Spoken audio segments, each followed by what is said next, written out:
Here is a stack of books to put on your October TBR. We have another Adam Cesare book.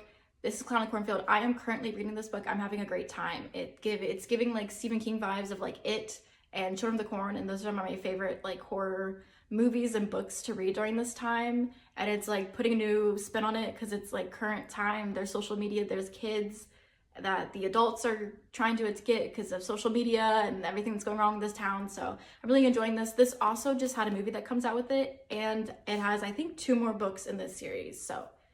But if you're afraid of clowns, I wouldn't recommend this. This is probably not the book for you. Next, we have the Immortal Dark series. This is only 1 book out currently for this series, but the second book is coming out in November. I think this is going to be a 3-book series. This is a debut novel for this author, and I mean, she blew this out of the park for me. It's vampires, but reimagined. There's Ethiopian like myths and like thrown into it.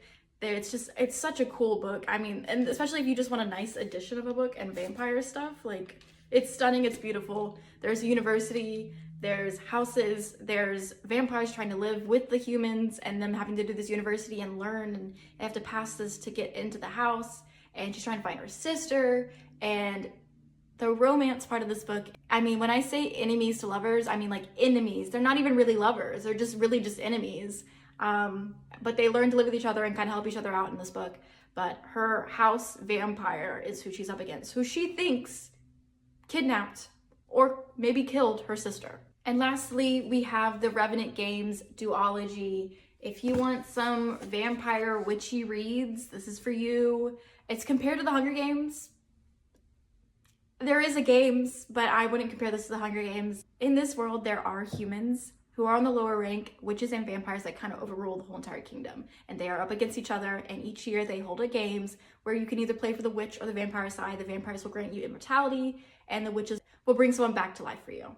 And our main character ends up losing her sister to the witches and wants to play the game and end up reviving her sister.